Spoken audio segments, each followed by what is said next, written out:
Ark of the Covenant is probably one of the best-kept mysteries in the world today. Ron Wyatt passed away in 1999, but his final secret is more controversial than ever. The blood, platelets, and serum that had just separated out, gushed out, and went down through the crack onto the mercy seat of the Ark of the Covenant. He claimed that deep beneath Jerusalem, the Ark of the Covenant is still bleeding. He wasn't speaking in metaphors. He meant literal blood, which he said dripped from the cross directly onto the mercy seat. This claim involves angelic guardians, impossible DNA evidence, and a cover-up at the highest levels. We're digging into the one discovery Wyatt said the world was not ready to see, and the warning he gave with his last breath.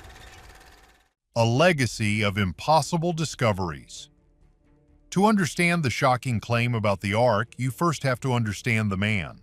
Ron Wyatt was not your typical archaeologist. In fact, he wasn't an archaeologist at all. He was a nurse anesthetist from Tennessee, a devout Seventh-day Adventist, and a man driven by a profound, unshakable belief that the stories in the Bible were literal, physical history.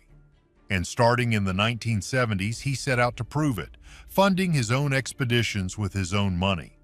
What many overlooked is that Wyatt wasn't just a hopeful searcher, he was, to his followers, a man who found things. He found everything. His first major claim came in 1977. For centuries, people had searched Mount Ararat for the remains of Noah's Ark. Wyatt, however, was drawn to a site about 15 miles away, the Durupanar Formation. It was a massive, boat-shaped object embedded in the earth. It was too big, too symmetrical to be natural. Wyatt went to work. He measured it. The length? 515 feet. This is a massive wow factor. Why? Because the Bible describes the Ark as being 300 cubits long. Using the ancient Egyptian cubit of 20.6 inches, that comes out to 515 feet. Exactly. But that's not all. Wyatt claimed he used ground-penetrating radar and metal detectors. He said the scans showed a pattern of regular straight lines, which he interpreted as the decayed remains of bulkheads and deck timbers. He even claimed to find laminated wood, something supposedly far too advanced for the ancient world. Around the site, he found massive drogue stones. These were giant carved rocks with holes in the top, weighing thousands of pounds. He believed these were the anchor stones, dropped from the Ark to steady it in the raging flood. To put it mildly, this was a sensational claim. Then there was the Red Sea crossing.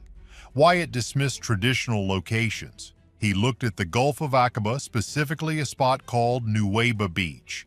It was a huge, flat beach, big enough for the millions of Hebrews, and the thing nobody tells you is that, according to maps, there's a shallow, underwater land bridge that stretches across the Gulf right at that spot. Wyatt and his sons went diving. What did they find? Chariot wheels. Not just one or two, but dozens, supposedly scattered on the seabed. He claimed some were gold-plated, preserved in the coral. He brought up samples including what he said was a fossilized human bone and a horse's hoof, all dated to the time of the Exodus. And he didn't stop there. He claimed to find the true Mount Sinai, not in the Sinai Peninsula, but in Saudi Arabia at a mountain called Jebel al-Lawz. Why? Because the Bible says it's in Midian, which is in modern-day Saudi Arabia. He claimed the peak of this mountain was blackened, as if by a massive fire from the sky. At its base, he found a huge altar and petroglyphs of cows matching the story of the golden calf. He even found Sodom and Gomorrah. He identified 5 sites near the Dead Sea that looked like ash. They were white and chalky, and embedded in this ash, he found them. Sulfur balls. He claimed these were literal brimstone, pellets of pure, unburned sulfur.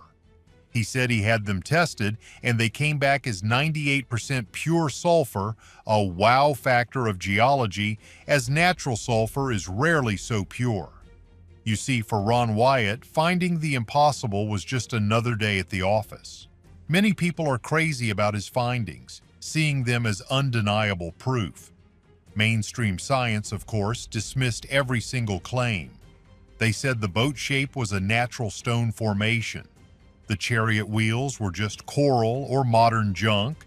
The sulfur balls were a known geological event.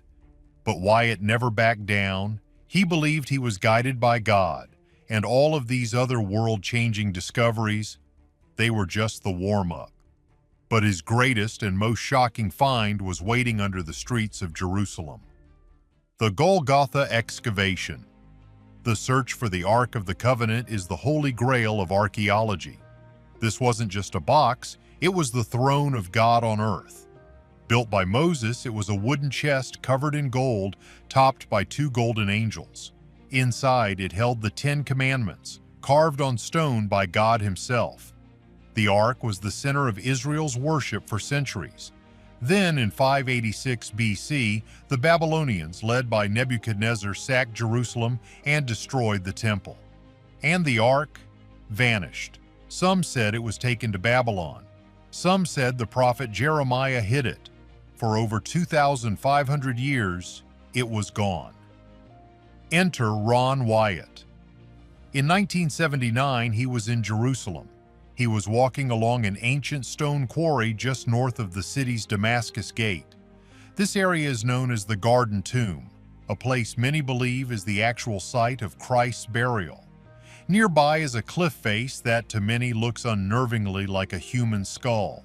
The name of the crucifixion site, Golgotha, means the place of the skull. Wyatt was walking past this cliff face when he suddenly felt his arm raise, pointing to a spot filled with trash and debris. He said he heard a voice, clear as day, that said, "That's Jeremiah's grotto, and the Ark of the Covenant is in there." That was all it took. For the next 3 years, Ron Wyatt and his sons began one of the most difficult and dangerous unofficial digs in history. This wasn't a clean academic dig. This was crawling on hands and knees. They got whatever permits they could, which, according to critics, were none. They dug through layers of ancient fill. They had to haul out dirt, 1 bucket at a time, working in secret, often at night. They burrowed down, following the cliff face, dodging massive boulders. They hit bedrock. It seemed like a dead end, but Wyatt was convinced. He kept searching, tapping the rock, looking for a hollow sound, and he found one. A tiny, tiny opening, barely big enough for a man to crawl through. He widened it. This was the start of a network of tunnels, a maze cut into the solid rock, dark, cramped, and with very little air. Then, on January 6, 1982, at 2 o'clock in the afternoon, it happened. Wyatt, exhausted and covered in grime, shined his flashlight into a small hole he had just made. He was breaking into a chamber. He squeezed his way through. He found himself in a cave about 22 feet long by 12 feet wide. It was filled with artifacts. But it was a mess. It looked like a storage room packed in a hurry. He saw piles of rotted animal skins. He saw wood that crumbled to the touch. He saw pottery. Then his light hit something else. He saw the table of showbread, the golden altar of incense, and the 7-branched candlestick, the menorah.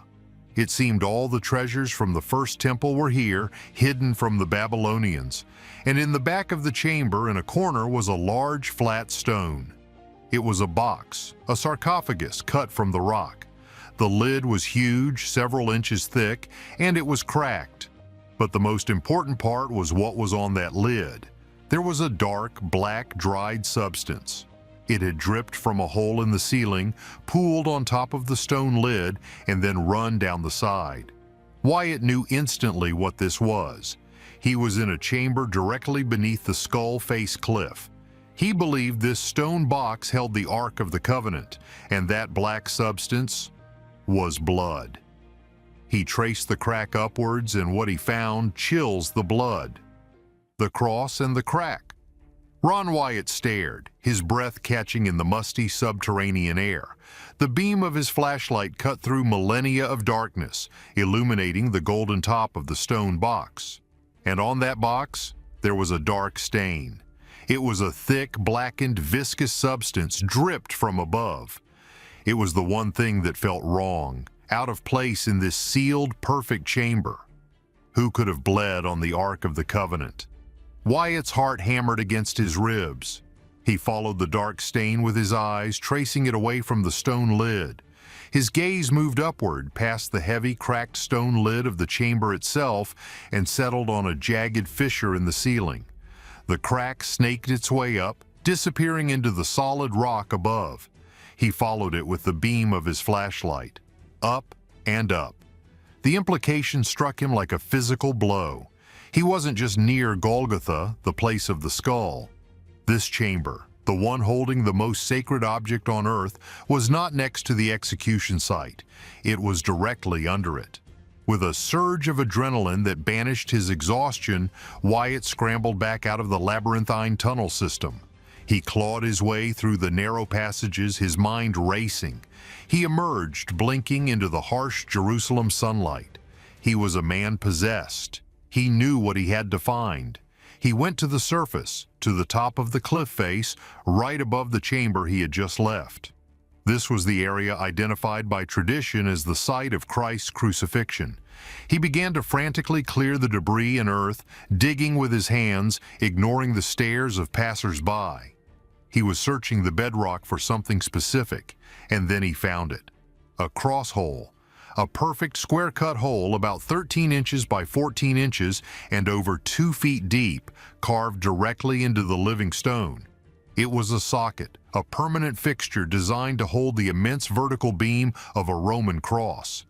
His hands traced the chiseled edges. This was a place of execution. His eyes scanned the area. He found a second hole, and then a third. This was, without a doubt, the place where the Romans had perfected their brutal art of death. But one hole was different.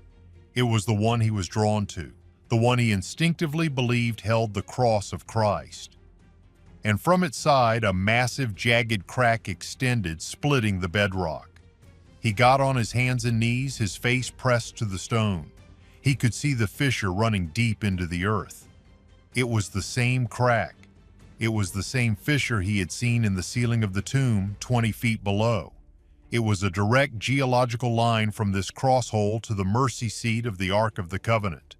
The pieces didn't just fall into place, they slammed together in Wyatt's mind with the force of an explosion. He scrambled for his Bible, his hands shaking as he turned the pages to Matthew chapter 27. He read the words he knew by heart, but now they were not just words, they were a blueprint. At the very moment Christ perished, the Bible says, "The earth did quake and the rocks rent." This wasn't a metaphor. This wasn't poetry. Wyatt believed he was looking at the actual rent rock. The story he told next is, to put it mildly, the most dramatic claim in modern history. He painted the picture, the scene from 2,000 years ago, the sky turning black, the ground heaving, and the Roman soldier wanting to confirm the death, piercing Christ's side with a spear. And from that wound, the Bible says, blood and water flowed out. Wyatt's theory was terrifying in its simplicity. That blood and water ran down the rough-hewn wood of the cross. It pooled at its base in the socket carved from the rock. And then it flowed. It flowed into the crack, the one created by the earthquake at the exact same moment.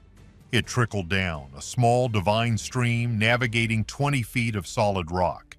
It passed through the earth, a biological impossibility, until it dripped through the fissure in the ceiling of the chamber below and spattered directly onto the golden mercy seat of the Ark of the Covenant. This was the ultimate wow factor. The blood of the new covenant, the final sacrifice, was literally and physically applied to the throne of the old covenant. The ancient rituals where the high priest would sprinkle the blood of a lamb on that very spot were now fulfilled. God himself had provided the lamb, and the geology of his own creation had ensured the blood reached its destination. But the story gets even stranger. This claim, as monumental as it was only the beginning. Wyatt claimed he carefully, reverently scraped a small sample of this dried black substance from the lid of the stone box. He sealed it in a sterile vial. He knew what he had to do next. He took it to a trusted laboratory in Jerusalem for analysis. Imagine the scene: a sterile, modern lab, all white coats and gleaming steel. In walks Ron Wyatt, a humble explorer, holding a small vial of black dust. He said he gave the sample to a lab tech, a man accustomed to testing ancient pottery shards and bone fragments. "Can you analyze this?" Wyatt asked. "Find out what it is." The tech, just going through the motions, prepared a slide. He put the sample under a high-powered microscope. Then he added a drop of saline solution to rehydrate the dried material. According to Wyatt, the tech's eyes went wide. He recoiled from the microscope. He checked his equipment. Was it contaminated? He cleaned the lens, prepared a new slide. He got the same result. He called his supervisor. They ran tests. They huddled around the equipment, speaking in hushed, agitated tones. Finally, the tech, supposedly pale and shaking, turned to Wyatt. "Mr. Wyatt," he said, "this is human blood. But it's alive."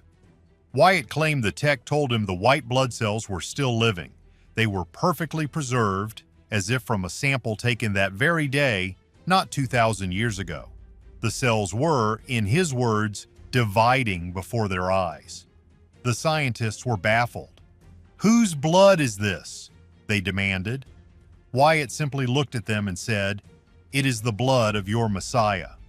The team, now thoroughly shaken, decided to do a chromosome count. This was the key. Every single human being, without exception, has 46 chromosomes. This is the ironclad law of biology. You get 23 from your mother, an X chromosome, and 23 from your father, either an X for a girl or a Y for a boy. 46. That is the human blueprint. They ran the genetic profile. The machine whirred, the results printed out. The lab, according to Wyatt, found something impossible. This blood did not have 46 chromosomes. It had 24. The wow factor was in the details. The scientists stared at the readout in disbelief. They ran the test again and again. The result was the same: 24. They analyzed the breakdown. This is where the impossibility became a revelation. The sample contained 23 X chromosomes, a complete, perfect set from a human mother. But it had only one other chromosome, a single Y chromosome. This meant the person was male. But he had no human father. The 23 chromosomes came from Mary. The single Y chromosome, the one that determines a male, had to have come from a non-human, supernatural source. It was, Wyatt claimed, physical scientific proof of the virgin birth. This is the core of his final claim. Not just that the blood bled onto the ark, not just that it was preserved, but that it was still alive. The miracle was ongoing. The ark, hidden in that secret chamber, was still bleeding, in the sense that the blood upon it was still and forever living. But if he had this proof, why didn't he show the world? A mystery or a myth? Ron Wyatt's story doesn't end with a press conference. In fact, the thing nobody tells you is that Wyatt claimed he was forbidden from showing his evidence. He said he returned to the chamber, but this time it was different. All the junk, the animal skins, the rotted wood, it was gone. The chamber was pristine. The Ark of the Covenant was no longer in the stone sarcophagus. It was standing free, and it was not alone. Wyatt claimed he was met by 4 angelic beings. They were dressed as men, but he said he knew they were not human. He said they had been guarding the ark since the time of Moses. They told him they had been the ones who tidied the chamber. But let's pause. Who or what were these angels? Wyatt described them as men, but this opens a door to a dozen other theories. Were these the Watchers spoken of in ancient forbidden texts? Beings of light? Or were they something else? Not from heaven, but perhaps from another dimension or even another world. Think about it. Beings that have guarded a single object for millennia. Beings that can clean an entire cavern in an instant.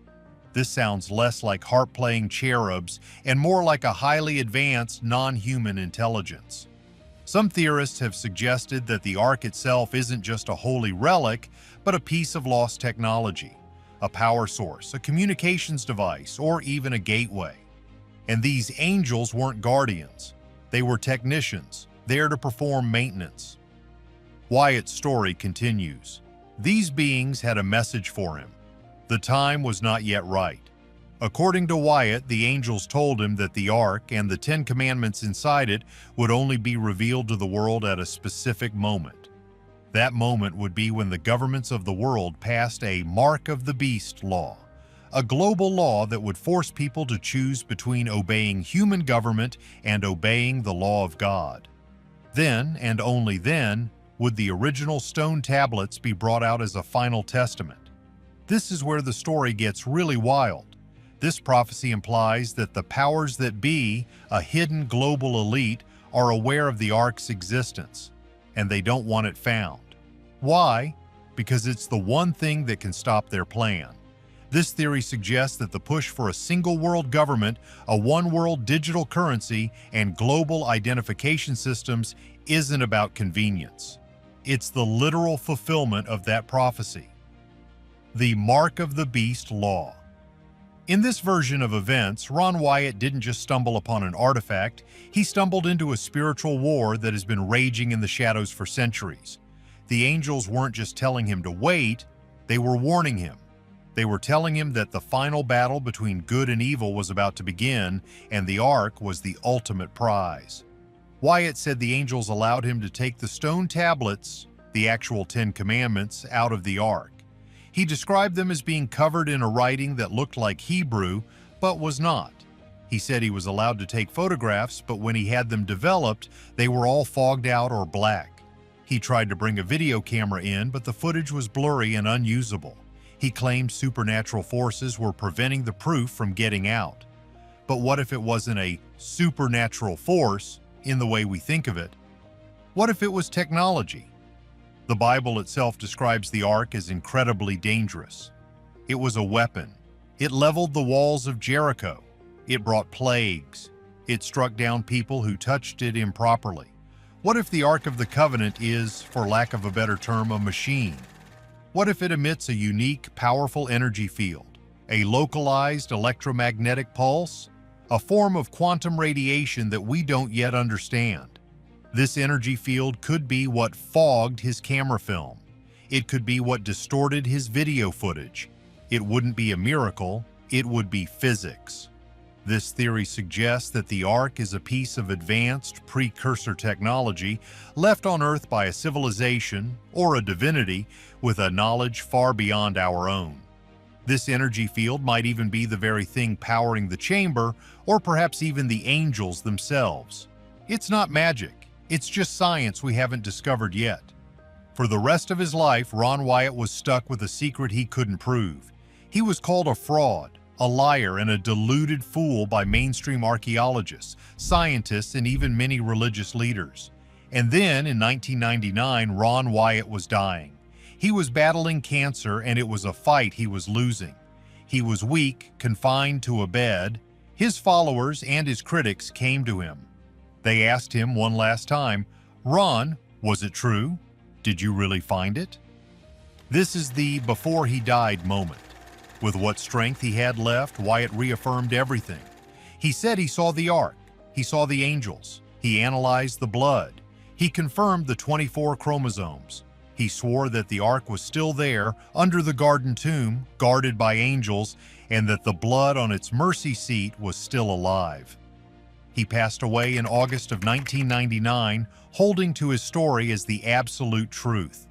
Now we have to talk about the blood, because this is, by far, the wildest part of his claim. Wyatt said the blood from the mercy seat, the blood he claimed was from Jesus, was still alive. He said he took a sample to a lab in Jerusalem. The scientists there, unaware of what they were testing, put it in a growth medium. According to Wyatt, the cells began to divide. But the most shocking claim was the chromosome count. The lab report, which has never been produced, allegedly found that the blood had only 24 chromosomes. This is, by all scientific standards, impossible. A normal human being has 46 chromosomes. 23 come from the mother, and 23 come from the father. When the scientists allegedly told Wyatt this, he asked them what this meant.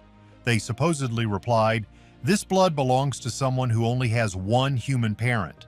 Because they have 23 chromosomes from the mother, but only one Y chromosome from the father, and this Y chromosome is not human." Think about what that implies. It's a divine genetic signature.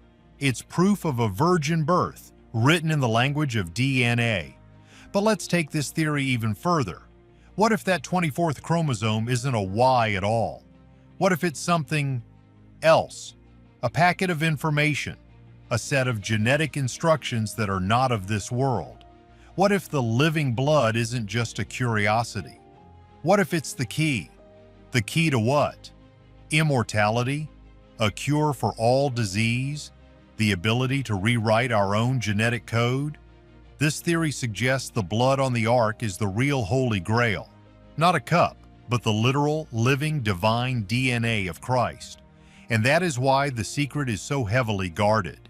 It's not just a religious relic. It's a biological power source that could change humanity forever. So, what are we to make of all this?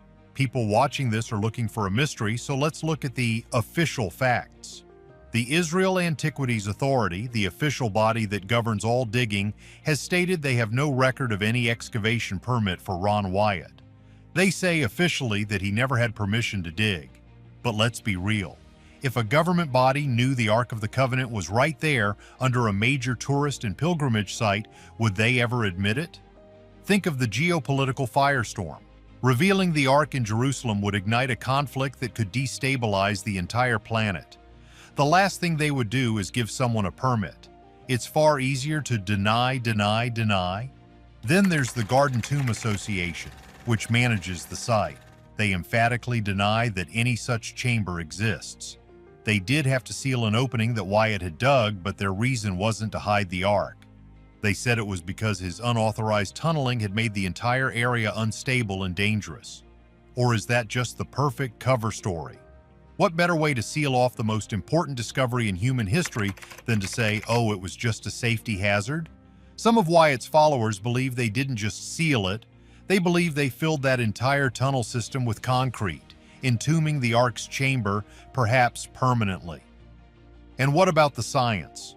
Biologists and geneticists have dismissed the blood claim as pure fantasy. First, blood cells cannot live for 2,000 years. DNA breaks down.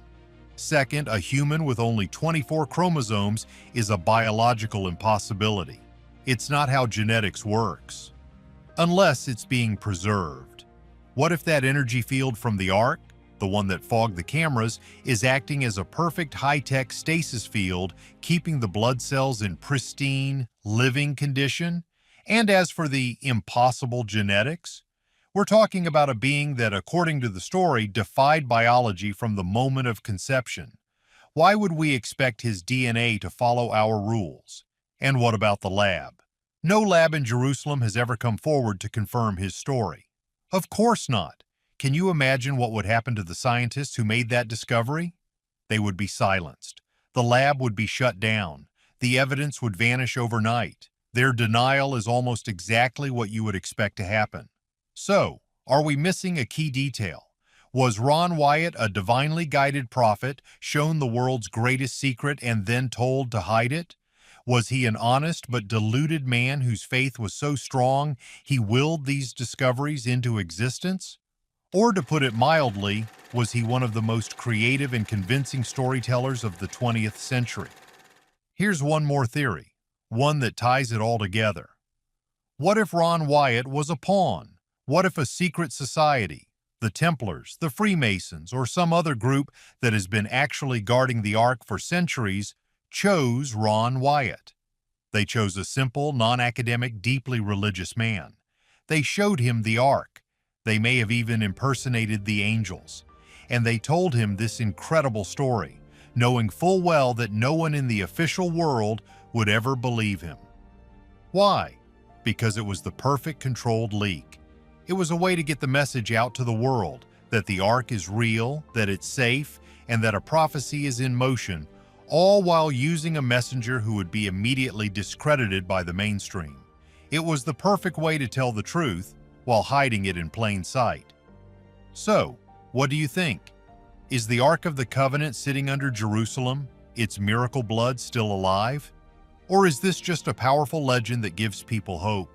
Let us know your thoughts below. Don't forget to like and subscribe for more mysteries.